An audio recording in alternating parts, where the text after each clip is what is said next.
Hi, I am Natalie and I'm taking What's Atelier online program. In this video, I want to share my experience taking their head drawing fundamentals class or course. I'm not quite finished with the course. It has a few modules and I wanted to just do a partial update. So I'll be covering the first two modules, which were the skull and the Reilly Rhythms. So let's jump straight into it. Before we started on the skull, we did those little warm-up shapes or head shapes. And for each of the exercises, what I noticed is that we were doing the head, drawing the head in three different views. So the first one is kind of a straight-on view, looking straight into the camera. The second one is the three-quarters view, kind of a 45-degree angle. And the third one is the profile or the side view. So from what I noticed is we're doing this in each of the exercises. So the point of the first kind of the warm-up exercise is to kind of get comfortable drawing basic head shapes. So we started with the front view, and then we did the three-quarters view, and then the side view. And we were then encouraged to do this multiple times. So, and the way the instructor was drawing it is you first start by drawing a circle or an oval, and the shape of an oval changes based on the view. So the profile view has the most elongated oval, and then you kind of continue towards the bottom of the face and draw kind of the chin.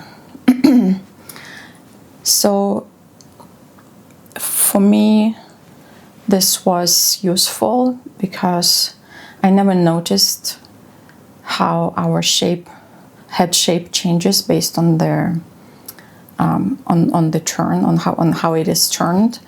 So for example, noticing that in the profile view our head is pretty long, that was an interesting discovery for me.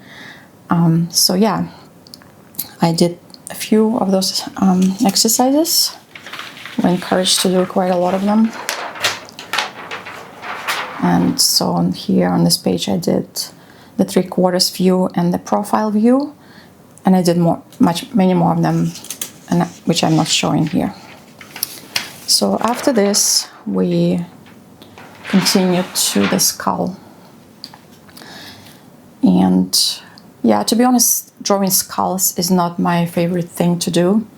I have actually never drawn a skull before, and I will probably not do that for much longer, besides from this exercise. But I'm glad that we started with a skull.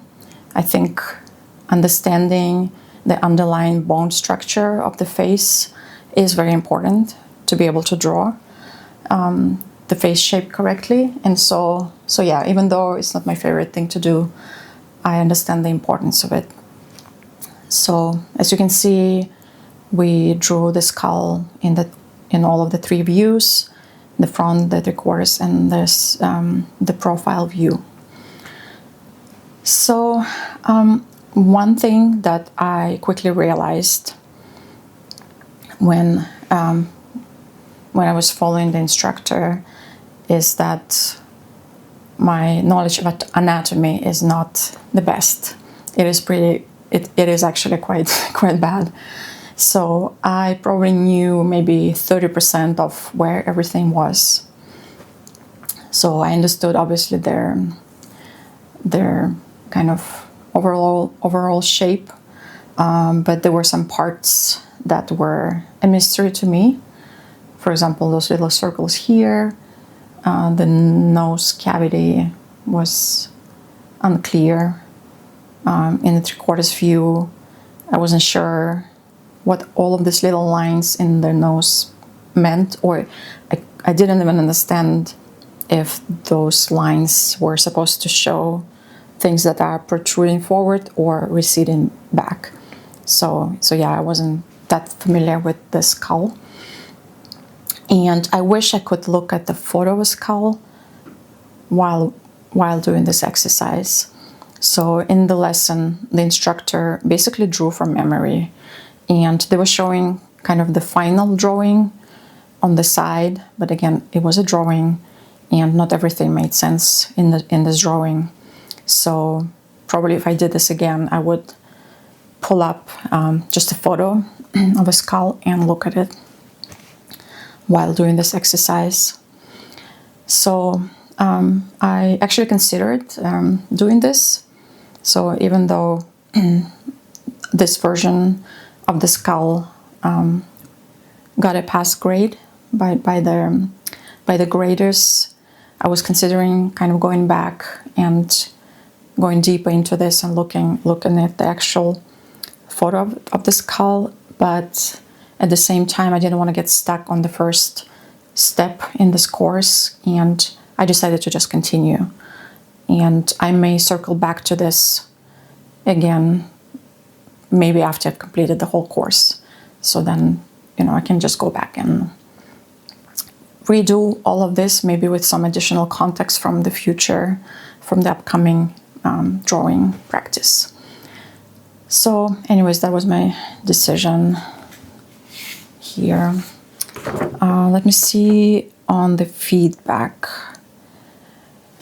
Yeah, actually most of the feedback I've received was around proportions.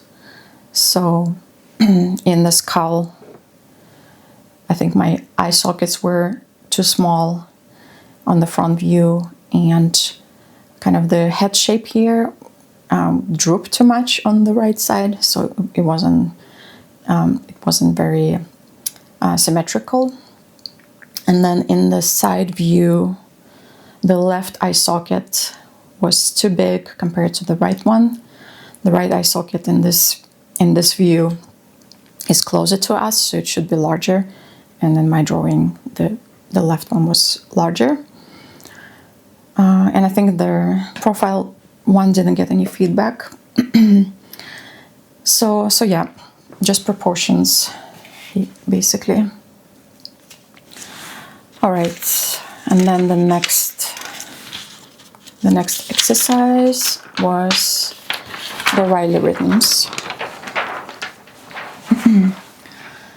And so going into this, I didn't know what Reilly Rhythms were. They were kind of mentioned really quickly in the previous sections, in the previous courses, in their drawing fundamentals courses. And from what I understood, they would be explained later on. And my understanding is also that they are quite important to kind of the drawing method that they are teaching. So I was excited to start on this lesson and to learn what those meant. But to my surprise, it wasn't explained. So the instructor was basically drawing the rhythms on the lines and naming them, but he didn't explain what they were in the first place. And so at least it wasn't clear to me after watching the lesson what they were. And so maybe this is the difference between an atelier training and kind of a traditional school or university education, and that is that they don't explain a lot of theory. The whole method is you basically watch the instructor and follow them, and with enough repetitions you will get the concepts. So yeah, for this one I've actually decided to do some research on my own, because I really wanted to understand what all of this was about. And so the way I understand it, and again, this is not explained in the course, so I may be wrong, but the way I understand it is the Reilly Rhythms They were invented by an art instructor. I think he worked in the early or the first part of the last century, and so he was an art instructor, and he came up with a way to draw the head from memory without using a reference by kind of drawing scaffolding lines. This is the best way I can describe it. So he came up with a set of lines that you can draw when doing the head drawing, that would align or place the facial features in the correct correct places. And this way you can basically construct the head without looking at any references. Obviously, faces and head shapes are very different from person to person. So this method just outlines their kind of a generic head. So yeah. So basically, Reilly Rhythms, if you want to know what they are basically lines that you draw on a face. Those lines, you can see them as scaffolding. They will not be visible in kind of their final drawing, but they help you align all the facial features in a pleasant or kind of a symmetrical way, and they look like they belong together instead of feeling like they're just scattered or just randomly placed on the face. And no facial feature is just being placed without being connected to another facial feature. So basically everything is connected by those lines or rhythms. And there are two types of lines. The first one is a line that aligns two features that should be aligned. For example, eyebrows, eye sockets, ears. So if you look at the eyebrows, for example, you can see that there is this curved line that outlines the inner part of the brow. And then there is another line that is kind of turned the opposite way and goes this way, that outlines their outer part of the brow. And when you are drawing those lines, you're kind of going back and forth to make sure that you are, feeling the face and making sure that everything is placed in the right place. And by doing so, your eyebrows will kind of be aligned together instead of one being higher than the other or things like that. And so you do the same for eye sockets. There's also a line that allows you to follow kind of the cheekbone and go down to the chin. So yeah, those lines, they kind of help to align features. And then the second type of line is kind of a line that outlines the plane shifts of the face. So one example is this kind of oval line that goes around kind of the bottom of the nose and the lips, and I think it outlines kind of the plane shift between, for example, the cheek and the lip part of the face. And yeah, if you look at your own face or another photo, you will see it. This is where we usually get wrinkles when we get older. And so basically plane shifts is what those lines outline. So I think actually this chin line is also outlining their plane shift between kind of the top part of their cheek and the side one. So yeah, I think once I kind of read about it and researched, it made way more sense to me. But other than that, when it comes to understanding the anatomy, again, this was my weak point. I didn't know, for example, even in the 3/4 version, what all of those little turns and angles in the nose were. I think this is a simplification of the nose, but yeah, I wouldn't be able to just draw it myself from knowledge. And so I think even here it would be beneficial to look at a photo reference, or maybe you can look at the in the mirror when you're doing this exercise, to kind of see and find all of the lines and everything in an actual photo reference. So for this exercise, I actually did that. I found some online images of a man's head in this case and looked at it, and it really helped me to kind of place everything. So let me see what feedback I got. So here I think the top of the head was missing some volume, so I should have done it taller. I got the same feedback on the front and the side view. So 3/4, the height should be larger. Yeah, again, I think my faces tend to just get wider, and I need to make them more elongated. Yeah, and I think the profile got the same type of feedback. And this is actually one thing I noticed when I look at my own drawing from a distance. I see those issues.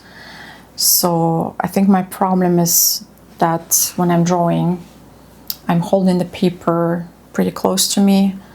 This is a very big drawing when you're looking at it from a close distance, and the drawing pad is also tilted around 45 degrees when I'm drawing, so it's not as straight as here.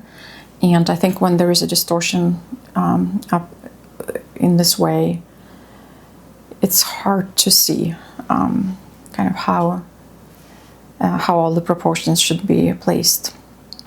And so, yeah, I'm just not used to drawing it in this way. Another thing I noticed is that in all of these exercises, you kind of start with a blank paper and you just start to draw a random circle, in this case, when you're drawing the head. And then everything gets added to that initial circle that you drew. And so the head basically hangs in thin air. It doesn't have any anchors. And I'm used to drawing or painting things that are kind of placed on the canvas, where I can kind of use the edges of the canvas as a reference, and this makes it easier for me to place things in the right way. So I think I'm also not used to working kind of from just an empty, on an empty piece of paper, and not use the edges of the paper as a reference point. So yeah, no matter how hard I'm trying to follow the instructor, they kind of somehow manage to get it right, and I don't, even though I was really trying to pay attention that kind of this original kind of the original shape when you draw it here, that it was correct. So this is probably where it can be beneficial to use some tools and to check your proportions, which again I didn't do in this exercise, and maybe I should be doing that. So you can, for example, use say the width of the eye as a unit of measurement, and kind of count how many widths you have lengthwise versus widthwise, to make sure that the head, the overall head shape is correct. So yeah, I should probably do this more. I actually noticed that the current drawing that I'm working on has the same issue. So this This is the drawing I'm working on. This is the next one. And yeah, I think I made especially her chin too narrow. So yeah. Another way is you can take a photo of your drawing and overlap it on computer with the reference, and this way you will see where the issues are. All right, so I think that was it for today. These were my 2 modules, and I will I will go back to the next one, and I'll see you in the next video.